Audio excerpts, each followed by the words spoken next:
warahmatullahi wabarakatuh. Perkenalkan, nama saya Samsul Rijal.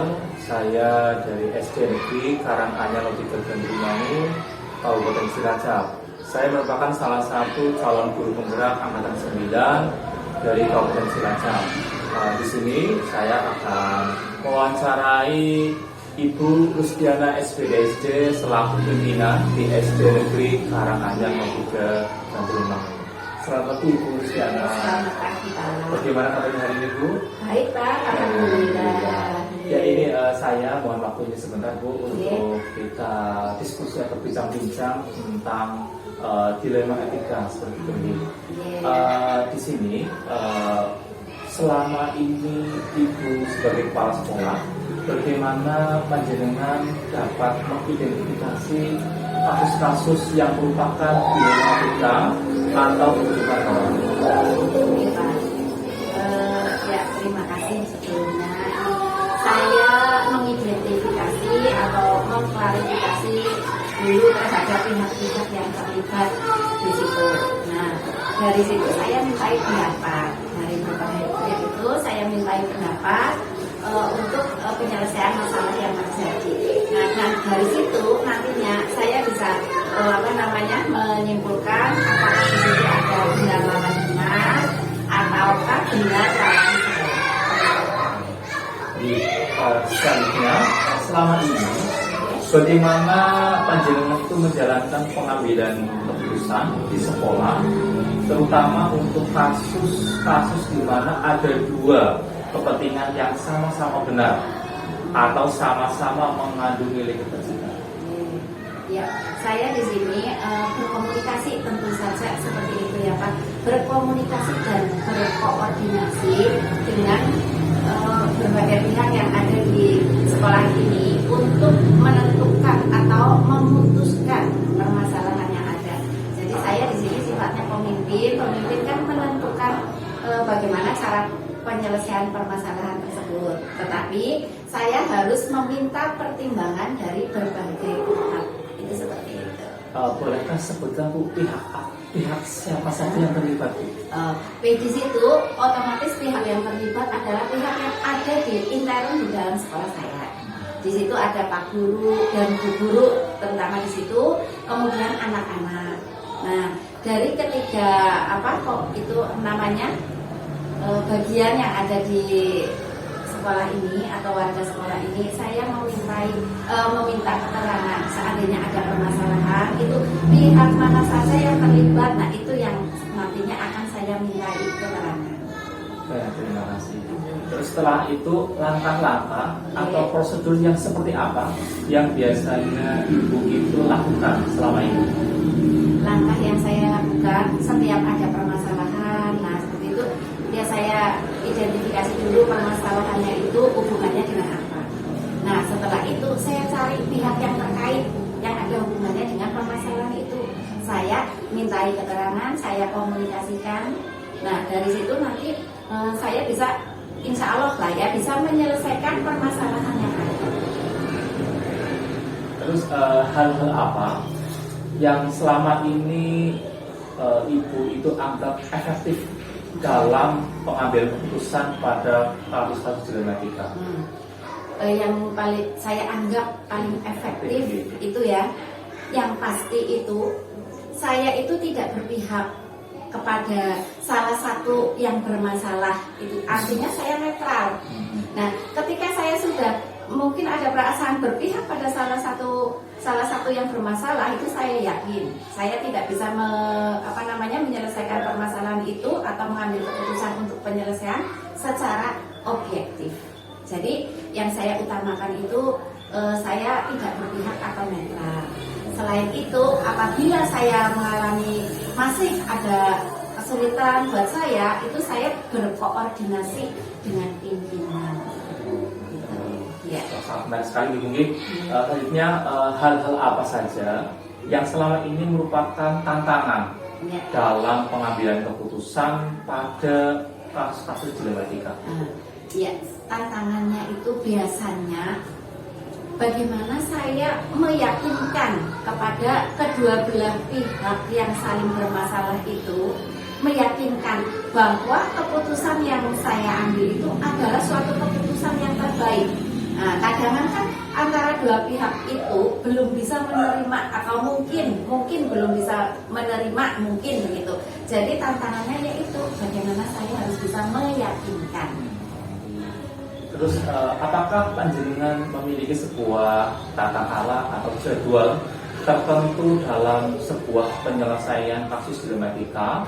Terus apakah Anda langsung menyelesaikan di tempat atau memiliki sebuah jadwal untuk menyelesaikannya dalam bentuk prosedural, atau seperti apa yang dijalankan di sekolah ini? Atau intinya ada jadwal, oh ini ada masalah, kita selesaikan besok waktu jadwal, atau misalnya ada masalah langsung disikat di tempat, selesaikan secara langsung. Bagaimana? Iya, saya tidak memiliki jadwal khusus untuk penyelesaian masalah karena kita kan tidak tahu permasalahan itu kapan akan muncul dan lain itu, sehingga saya tidak punya jadwal. Tetapi apabila ada permasalahan itu saya akan sesegera mungkin menyelesaikan. Jadi saya tidak membuat jadwal untuk menyelesaikan masalah. Masalah sekecil apapun itu akan saya selesaikan dengan segera. Jadi saya tidak menunda waktu untuk menyelesaikan permasalahan. Iya. Intinya tidak ada jadwal tertentu. Tidak ada jadwal. Oh ini masalah ini selesaikan besok. Enggak, saya tidak seperti itu. Jadi langsung. Sangat menarik sekali. Terus adakah seseorang atau faktor-faktor yang selama ini mempermudah atau membantu ibu dalam pengambilan keputusan dalam kasus dilematika? Iya. Kalau faktor atau seseorang yang secara khusus itu tidak ada ya Pak. Secara khusus itu tidak ada. Tetapi saya selalu melibatkan orang lain di sini atau melibatkan berbagai pihak yang hubungannya nanti ada dengan permasalahan itu. Tapi kalau secara khusus itu tidak ada.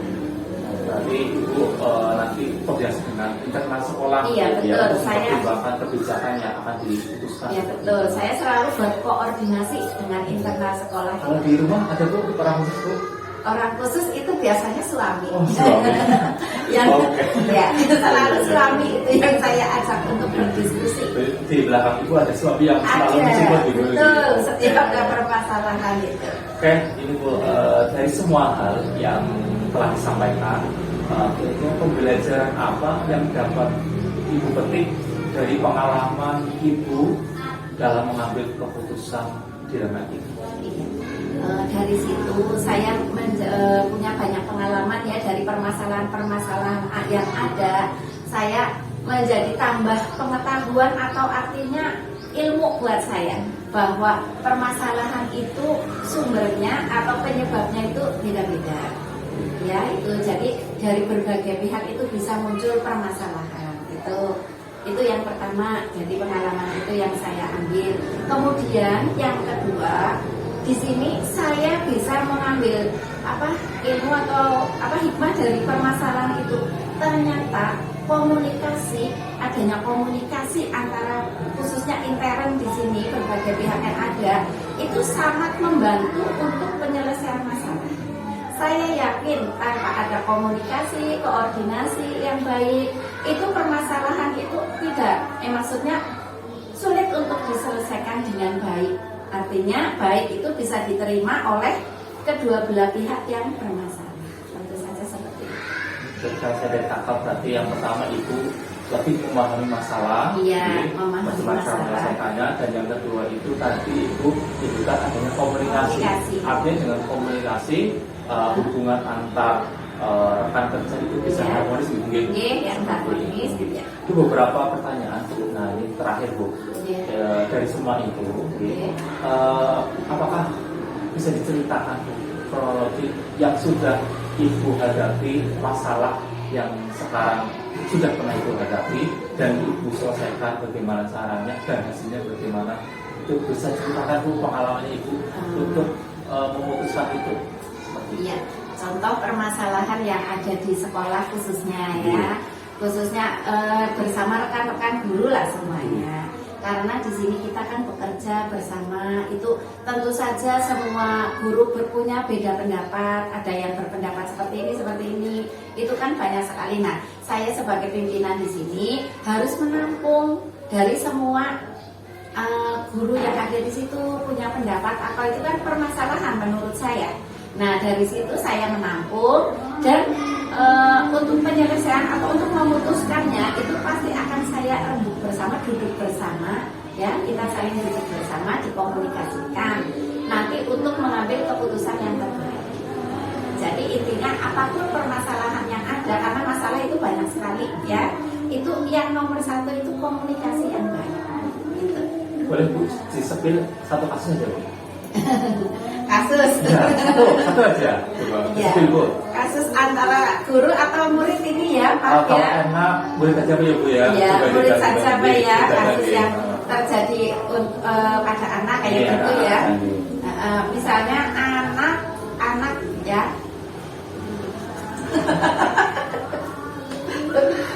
Kasus yang terjadi pada anak yang ada di SD Karanganyar 3 ya. Jadi, misalkan ada anak, misalkan nilainya dia itu tidak KKM. Nah, apakah ibu misalkan ke guru tersebut dan sesuai dengan nilai saja atau ibu memberikan arah sesuai Oh itu ya, ya Pak. Di sini ya banyak sekali sebenarnya kasus yang seperti itu ya.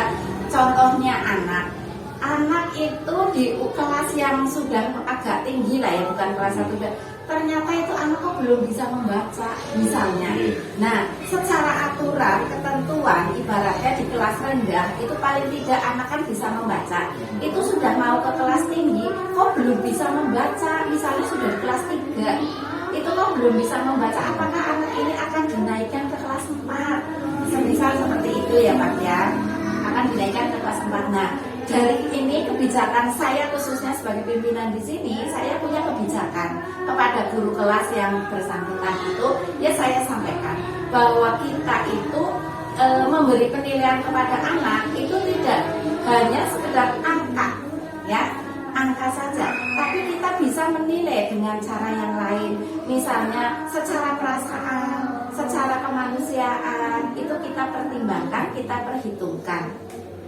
Seandainya anak itu tidak naik terus, misalnya tidak dinaikkan, nah bagaimana nanti akibatnya terhadap psikis anak, jiwanya anak itu? Apakah nantinya akan mau tetap bersekolah, apa malah jadi anak itu keluar karena tidak dinaikkan? Nah, dari pertimbangan-pertimbangan itu, saya minta kepada bu guru itu ya dinaikkan saja itu anak dengan melihat itu pertimbangan tadi yang sudah saya sampaikan. Tidak sekedar angka saja kita memberi nilai kepada anak. Seperti itu. Terima kasih Bu atas cerita dan spill tentang kasus yang sudah diselesaikan dan kebijakannya. Tapi saya rasa seperti itu yang paling tepat untuk kita ini kan kepada anak. Bagaimana kita mengambil keputusan yang nantinya berdampak pada anak, yang menguntungkan anak dan yang terbaik untuk anak. Jadi itu sudah sangat tepat dan terima kasih atas waktu yang diberikan kepada saya untuk menggali tentang kebijakan ibu di sekolah ini, di mana sekolah ini adalah sekolah yang jumlah siswanya cukup besar, cukup banyak di Kecamatan Gandul Maung gitu, 80 gitu, cukup banyak ya, 80. Semoga tahun depan lebih banyak lagi dan lebih berprestasi lagi, dan hubungan antar rekan semakin harmonis sehingga tercipta sebuah sekolah yang lingkungan kerja yang nyaman dan bisa mendidik putra putri di sini lebih baik lagi.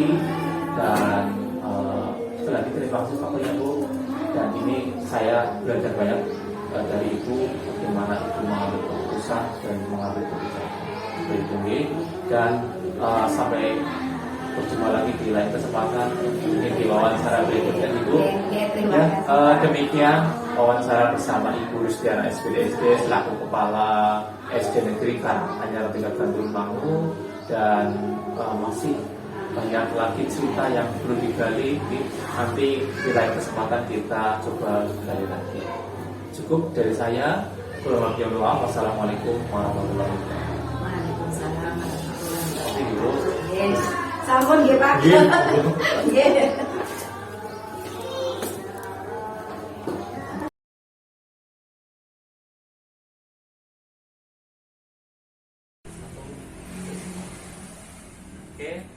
Assalamualaikum warahmatullahi wabarakatuh. Kita sudah bersama narasumber yang kedua dari SD Negeri Cinasi 04 Gandrumangu. Di sini bersama Bu Fatina, SPDSD. Mohon maaf Bu Fatina, ini saya datang ke rumah mengganggu waktu istirahatnya panjenengan karena tadi saya ke sekolah, namun sekolah sudah tutup atau sudah selesai kegiatan pembelajaran. Dan mohon maaf mengganggu waktu istirahat di rumah panjenengan seperti itu. Ini saya ingin yang sudah kita janji bahwa akan mewawancarai tentang dilema etika. Panjenengan sudah laksanakan beberapa kebijakan-kebijakan di sekolah panjenengan. Nanti mungkin ada beberapa yang perlu saya gali. Silakan panjenengan bisa utarakan diri bersama saya. Yang pertama, selama ini bagaimana panjenengan dapat mengidentifikasi kasus-kasus yang merupakan dilema etika atau rujukan moral? Ya, dalam mengidentifikasi kasus-kasus yang di sekolah kami gitu ya Mas, terutama itu yang berdasar saya yang pertama yaitu adanya laporan dulu dari pihak-pihak tertentu. Kemudian setelah ada laporan saya mencoba mengkonfirmasi kepada pihak tersebut apakah benar atau tidak. Kemudian saya juga ingin melihat latar belakang dari masalah tersebut. Kemudian selain itu saya juga melihat aturan yang berlaku, kemudian normanya, etikanya, dan kemanusiaan. Kemudian saya juga mengacu kepada kepentingan yang ada di yang universal gitu. Sangat menarik sekali.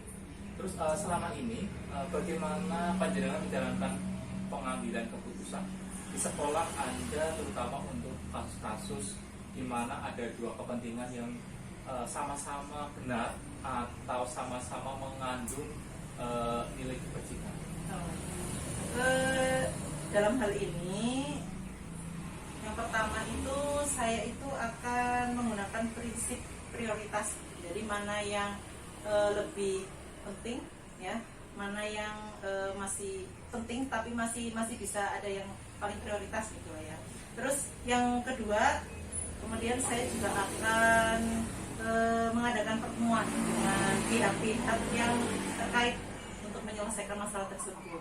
Dan yang ketiga, saya berusaha untuk menjadi penengah dalam permasalahan tersebut. Nah, setelah dipermasalahkan, langkah atau prosedur seperti apa yang biasa Anda itu lakukan selama ini di sekolah? Langkahnya yang pertama, biasanya kami itu yang pertama adalah mengumpulkan dulu ya untuk diskusi tentang masalah tersebut, kemudian menanyakan kepada guru tersebut masing-masing dari pendapat-pendapat mereka. Kemudian saya juga setelah melihat atau mendengarkan dari pendapat guru tersebut, kemudian kami menentukan kira-kira pendapat yang terbaik itu yang mana dalam mengambil keputusan, terutama pendapat tersebut harus mengutamakan dari kepentingan kesemuanya. Berarti kepentingan bersama. Iya. Terus hal-hal apa saja yang selama ini Anda anggap efektif dalam pengambilan keputusan pada kasus dilema etika? Yang selama ini dalam mengambil keputusannya itu yang paling efektif itu yang pertama adalah melakukan pendekatan dan komunikasi yang dengan pihak-pihak yang terkait dalam kasus tersebut. Kemudian selain itu juga memberikan bimbingan dan juga pendampingan kepada pihak-pihak yang terkait. Setelah itu tantangan. Nah, ini tantangan dalam pengambilan keputusan. Nah, tantangan apa yang sudah Anda temukan di SD Cinangsi 04 atau 02 selama menjadi kepala sekolah seperti ini? Belum. Ya, adakah seseorang atau faktor-faktor yang selama ini mempermudah panjenengan dalam membantu pengambilan keputusan? Tentunya ya ada ya Mas ya. Yang pertama itu adalah itu untuk rekan guru, karena rekan guru itu memberikan masukan saat penyelesaian masalah. Kemudian yang berikutnya yaitu pendekatan dari hati ke hati dengan warga sekolah. Kemudian juga untuk organisasi perkumpulan KTKS biasanya kami juga di situ bisa membantu masyarakat. Oke, dari semuanya yang disampaikan tadi, pembelajaran apa yang dapat panjenengan petik dari pengalaman Anda mengambil keputusan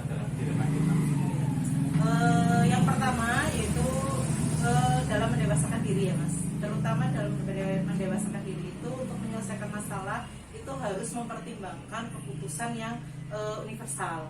Kemudian yang berikutnya yaitu keputusan yang diambil adalah keputusan yang terbaik dalam keputusan yang sudah dimusyawarahkan dengan berbagai pihak. Oke, sangat menarik sekali pengalaman yang sudah dilalui selama menjadi kepala sekolah. Dan terima kasih waktunya ya Bu. Ini di rumah saya mengganggu waktu istirahatnya.